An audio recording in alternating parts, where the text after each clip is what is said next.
Hello everyone, welcome back to the series of scoring 7 plus bands and I'm Meena, your trainer for today. Okay तो हम काफी सारे videos बना चुके हैं राइटिंग टेम्पलेट पे प्लस स्पीकिंग पे, ठीक है। अब हम आज बात करते हैं रीडिंग पे, ठीक है। रीडिंग में कई बार क्या होता है कि आंसर्स मिलते नहीं हैं या हमें लगता है कि आंसर्स ढूंढने पे नहीं मिल रहे या आंसर्स अटेम्प्ट ही नहीं हो रहे। तो आज हम सिर्फ उसके बारे में बात करेंगे। I am not going to discuss multiple things today, but just one thing कि जो हम यूज करेंगे, मैं फिर से बताती हूँ क्या यूज करेंगे। वो है हमारा तुक्का, यानी फ्लूक। फिर से बता रही हूँ, तुक्का मैं हमेशा मना करती हूँ कि नहीं यूज करना, बट आज के वीडियो में मैं सिर्फ इसलिए डिस्कस कर रही हूँ क्योंकि आई अंडरस्टैंड कि देर आर सिचुएशंस या देर आर सम स्टूडेंट्स। क्योंकि देखो, जो किसी एक स्टूडेंट की प्रॉब्लम है वो कॉमन प्रॉब्लम हो सकती है, किसी एक बच्चे को कोई प्रॉब्लम आ रही है तो वो और स्टूडेंट्स को भी आ सकती है। इट्स नॉट लाइक कि अब अगर किसी की कोई पर्सनल प्रॉब्लम है, डेफिनेटली वो सबकी नहीं हो सकती। सपोज किसी को किसी चीज का स्ट्रेस चल रहा है या मन ही नहीं कर रहा मेरा तो आंसर अटेम्प्ट करने का, मैं तो वाइल्ड सिर्फ मम्मी के कहने से दिया, पापा के कहने से दिया, मेरा तो मन ही नहीं है बाहर जाने का। वो प्रॉब्लम ऐसी है जो मैं सॉल्व नहीं कर सकती, वो that you have to look at your own. आपको घर पे बात करनी पड़ेगी या जो भी है। लेकिन जो कॉमन प्रॉब्लम है स्टूडेंट्स की, जैसे आंसर्स कई अटेम्प्ट ही नहीं होते, या तो अटेम्प्ट होते हैं तो तुक्का भी मारते हैं, तो बिल्कुल बेतुका ही तुक्का मार देते हैं, ठीक है। तो वो हमें नहीं करना है। मैं आपको बताऊंगी कि अगर तुक्का भी मारना है तो वो कैसे मारना है, कैसे आपको एक्चुअली यूज करना है तुक्के को या फ्लूक को जिसे हम बोलते हैं। That should be in a way that it is actually matching the answer to the questions which you are not getting the answers for, ठीक है। मतलब आप उन आंसर्स को भी, उन क्वेश्चंस को भी अटेम्प्ट कर पाओगे जिसका आंसर आपको एक्चुअली नहीं मिल रहा था, लोकेट नहीं कर पा रहे थे। Still I am going to help you out with those questions, ठीक है। तो स्टार्ट करते हैं।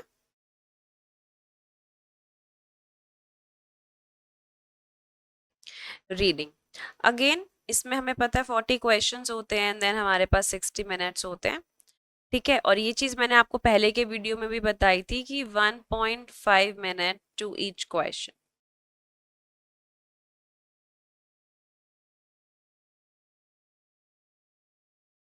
राइट। तो अब अगर मैं बात करूं 1.5 मिनट, 1.5 मिनट से ज्यादा अगर आप किसी वीडियो पे लगाते हो, सॉरी, किसी वीडियो पे नहीं, किसी क्वेश्चन पे लगाते हो, तो वो आपको क्वेश्चन का आंसर नहीं मिलेगा। क्यों? क्योंकि 1.5 मिनट जब किसी चीज के लिए स्टिपुलेटेड टाइम गिवन है ऑलरेडी, तो do not spend more than 1.5 minutes on any question. क्योंकि उससे क्या हो रहा है ना, बाकी के जो क्वेश्चंस है उनकी रिदम भी खराब कर रहे हो, क्योंकि आपके पास क्वेश्चंस तो जो आ रहे हैं वो 40 questions and you have still have 60 minutes to attempt. तो मेक श्योर कि आप उससे ज्यादा टाइम अटेम्प्ट ना करो। और उसके बाद आपको पैसेज 1, पैसेज 2, पैसेज 3, ये चीज मैंने पहले की वीडियोस में भी इसके बारे में डिटेल वीडियो बनाई है, इजी, मॉडरेट और डिफिकल्टी लेवल के लिए। तो आपको जो भी आसान लगता है, जो आपको लगता है मुझे मुझे बड़ा पहले मैंने जब बताया था आपको ये चीज बताई थी कि आप सबसे पहले डिफिकल्ट वाला अटेम्प्ट करो, क्योंकि जब एक डिफिकल्ट टास्क हम अचीव कर लेते हैं हमारे लिए आसान हो जाता है उसके बाद आसान चीज करना। या अगर कोई टास्क ऐसा है जो मैं दिन भर में भी बात करूं मुझे सबसे मुश्किल लगेगा, मैं सुबह सुबह उसको उठते ही कर लूंगी, तो बाकी का दिन मेरे लिए बहुत आसान हो जाएगा। सेम वे अगर हम रीडिंग की बात करें, जो पैसेज मुझे सबसे टफ लगता है वो मैंने अटेम्प्ट कर लिया, देन मॉडरेट, देन इजी, तो मेरा टाइम उसी हिसाब से कैलकुलेट होगा और वो मेरा आंसर्स सारे अटेम्प्ट हो जाएंगे। लेकिन ये सबके साथ तो नहीं होगा। हमारा जो, सपोज मैंने कोई भी चीज बताई, हर स्टूडेंट का दिमाग एक सा नहीं होता, हर किसी के सोचने समझने की क्षमता एक सी नहीं होती।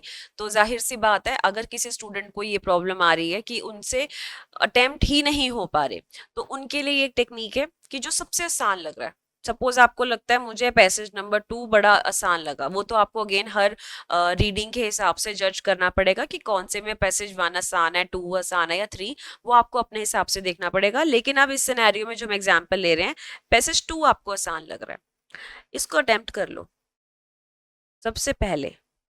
इसको क्या करना है, फर्स्ट अटेम्प्ट, ठीक है। ये कर लिया। इसके बाद आपको लग रहा है कि अब इसके कुछ क्वेश्चंस मुझे आते हैं, यानी ये मुझे क्या लग रहा है, मॉडरेट। तो सेकेंड अटेम्प्ट इसको कर लो। अब देखो, अब ध्यान से समझना, आज मैं उल्टा चल रही हूँ। जो मैंने अपनी पहले की वीडियोस में बताया, हालांकि ये बिल्कुल उसकी उल्टी बात है, लेकिन स्टिल मैं आपको बता रही हूँ। बट ये सेम स्टूडेंट्स के लिए नहीं होगा, उन स्टूडेंट्स के लिए जिनसे रीडिंग अटेम्प्ट होने में जिनको बहुत मुश्किल आ रही है, ठीक है। तो आप सबसे पहले आसान वाला अटेम्प्ट कर लो, मॉडरेट वाला सेकेंड पे। अब बात आती है थर्ड की, ये है डिफिकल्ट। इसके लिए हमें क्या करना है, हमें इसके लिए थोड़ा सा थोड़ा एक्स्ट्रा दिमाग लगा के चलना है। वो कैसे, मैं समझाती हूँ। इसमें ना आपको लोकेट करना है सिर्फ आंसर्स। मैंने आपको क्या बताया, फ्लूक यूज करना है, यानी तुक्का। आसान लैंग्वेज में बता रही हूँ, तुक्का, ताकि दिमाग में बैठ जाए करना क्या है। ध्यान से सुनो, लोकेट करने हैं आंसर्स। लोकेट करने के लिए सबसे पहले कीवर्ड ढूंढो, और ये सारा काम आपको एक क्वेश्चन को 1.5 मिनट में ही करना है। कीवर्ड ढूंढा आपने, अब कीवर्ड के बाद कीवर्ड को लोकेट किया आपने पैसेज में। पैसेज में जाके 3 लाइन्स अबव, 3 लाइन्स आफ्टर, यानी 3 lines before, 3 lines after the keyword, and 99% of the time you will get the answer, and I guarantee that। आपको डिफिकल्ट लग रहा है, पैसेज 1 डिफिकल्टी लेवल आपका लग रहा है, आपने इसमें क्या करना है, कोई जितने भी क्वेश्चंस हैं इनका कीवर्ड उठाना है। कीवर्ड लेके पैसेज में से 3 लाइनें उसके पहले की, 3 लाइनें उसके बाद की, आपको आंसर लोकेट हो जाएगा, और डेफिनेटली आपका आंसर करेक्ट भी होगा। जहां आप सोच रहे थे ये तो मुझे आता ही नहीं, मुझसे अटेम्प्ट ही नहीं होगा, वहां आपके आंसर सही हो जाएंगे। अगर मान के चलते हैं, एक मान के क्या चलते हैं, होते ही 13 क्वेश्चन हैं, 13 क्वेश्चन एक में होते हैं, एक में 14 होते हैं, एक में 13 होते हैं। इस 13 में से अगर आपके 50% भी इस टेक्निक से करेक्ट हो जाते हैं, बैंड बढ़ गया आपका, क्योंकि आसान तो आप ऑलरेडी अटेम्प्ट कर चुके थे। इसमें से तो मैं मान के चलती हूँ अगर आपके 10 सही थे, है ना, सेकेंड अटेम्प्ट में थर्ड, सॉरी, इसमें किया, इसमें भी मैंने मान के चल लिया लगभग लगभग आपके 7 सही थे, ठीक है। इसमें से मैंने मान लिया आपके 50%, चलो 6 ही मान लेते हैं, तो कितने हो गए, 23, ठीक है। अब एक और चीज, तुक्के से या फ्लूक से बच्चे क्या करते हैं जनरली, 1 2 3 4 जय माता दी, ये वाला आंसर सही होगा, 1 2 3 4 वाहिगुरु जी, ये ला सही होएगा, ठीक है। अब वो नहीं करना। अब जो बचे क्वेश्चंस, क्योंकि इसमें तो हमने 50% लोकेट करे, कुछ क्वेश्चंस तो ऐसे भी होंगे ना जो लोकेट नहीं करे। अब इसमें ज्यादातर क्या होता है, ट्रू फॉल्स हुए या आपके येस नो वाले हुए, है ना, true false yes no, similar but not same, पहले भी बताया मैंने, सिमिलर बट नॉट सेम। अब ये बचे, इसके लिए आपको क्या करना है, कई बच्चे बोलते हैं कि मैम मुझे किसी ने बताया था कि ना सारे ट्रू कर दो, सारे फॉल्स कर दो, या सारे नॉट गिवन कर दो। तो भाई मेरी बात समझो, अगर 6 क्वेश्चन है, 6 में से सारे ही ट्रू कर दिए, तो क्या गारंटी है कि उसमें से सारे ट्रू हो सकते हैं, उसमें से एक ही ट्रू हो, या एक ही फॉल्स हो, या एक ही नॉट गिवन हो, बाकी के 5 तो गए ना। उसके लिए भी आपको सेम चीज करनी है जो मैंने आपको पहले भी बताया था। इसमें शायद बताया नहीं, मुझे नहीं पता, ये वाला वीडियो मुझे ध्यान नहीं है।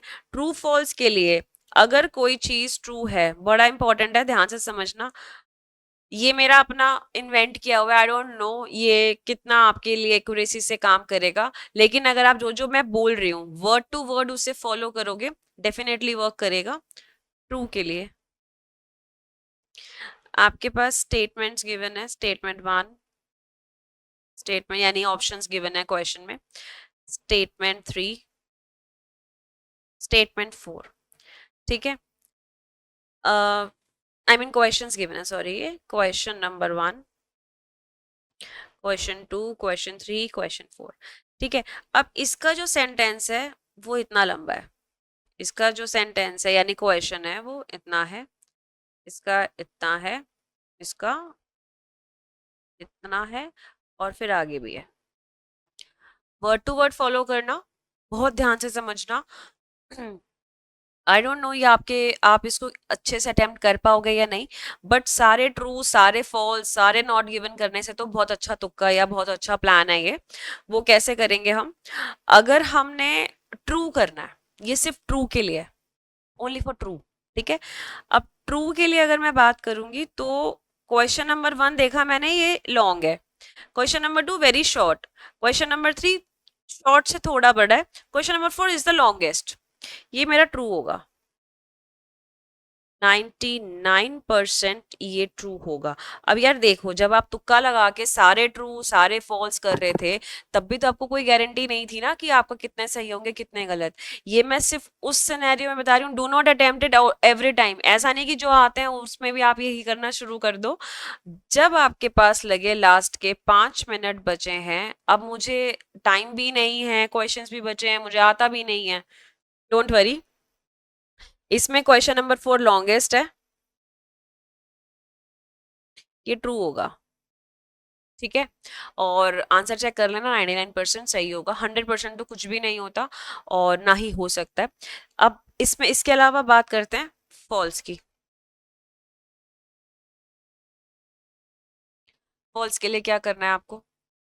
फॉल्स के लिए ऐसा ऐसी कोई टेक्निक नहीं है, बट जनरली क्या होता है कि generally, not every time, but अगर आप फ्लूक यूज कर रहे हो तो क्वेश्चन में ज्यादातर अगर नॉट गिवन है आपको, है ना, या आपको लग रहा है कि यहाँ पे नॉट गिवन है, और जब आपने पैसेज में लोकेट किया तो पैसेज में आपको लगा वहां पे नॉट गिवन नहीं है, यानी ऑपोजिट चीज बताई जा रही है कि the car is in red colour, the car is yellow in colour, तो दोनों बिल्कुल ऑपोजिट चीजें हो गई। या the car is not there in the passage, तो वो गलत हो गया, तो वो नॉट यानी फॉल्स रहेगा। इसका कुछ ऐसा अलग से नहीं मैं बता सकती, इसके लिए मैं एक चीज बताती हूँ कि जैसे हमने ट्रू लोकेट कर लिए, उसके अलावा हमारे पास नॉट गिवन लोकेट करने की भी एक टेक्निक है, मैं बताऊंगी अभी। तो जो बचेगा उसको हम फॉल्स कर देंगे, सिंपल तुक्का। ट्रू के लिए टेक्निक पता है, ठीक है, नॉट गिवन के लिए भी मैं बता रही हूँ, चलो पहले वही बता देती हूँ। नॉट गिवन के लिए जनरली कंपैरिजन वर्ड्स होते हैं। Again, it is 99% correct, not 100%. Comparison words यानी more than, less than, other than, taller than, etc etc। यानी किसी भी चीज का कंपैरिजन कि this A is more than B, A is less than B, A and other than B, A is taller than B। इस type के जब sentences आपको देखने को मिलेंगे, यानी क्वेश्चन में, read the question for true false and not given, if you are reading the question and it says the word other than और द कंपैरिजन वर्ड्स, तो वो 99% नॉट गिवन होते हैं। Now you get the things. True के लिए आपको longest sentence देखना है, नॉट गिवन के लिए आपको कंपैरिजन वर्ड्स देखने हैं, जो बाकी का बचा वहां पे अगेन आप तुक्का लगा दो, फॉल्स कर दो। Again a disclaimer, it is not for all the question, it is not for all the readings, but yet it is for the things जहां पे आपको लग रहा है आपको नहीं आ रहा, बिल्कुल समझ नहीं आ रहा, now you are out of time also, आपके पास 5 मिनट है और 5 मिनट में आपको सिर्फ 1 2 3 4 राइट, 1 2 3 4 फॉल्स ये नहीं करना, तो use this technique and I guarantee at least, जैसे आप सारे ट्रू सारे फॉल्स या सारे नॉट गिवन करते, उससे तो शायद आपका कोई एकाध सही होते, लेकिन इस टेक्निक से एटलीस्ट आपको अगर आपने 5 क्वेश्चन अटेम्प्ट करें, 3 सही होंगे, उसमें से 2 गलत भी हो सकते हैं, अगेन क्योंकि ये तुक्का है, ये 100% सही नहीं है। डिस्क्लेमर दे रही हूँ, it is not 100% correct, but it actually gives you the right technique to use the fluke. ठीक है, so that's it for today. इसके अलावा मुझे कोई इंटरेस्टिंग टेक्निक मिलती है या मुझे कुछ मैं इम्प्लीमेंट करती हूँ, I will definitely let you know.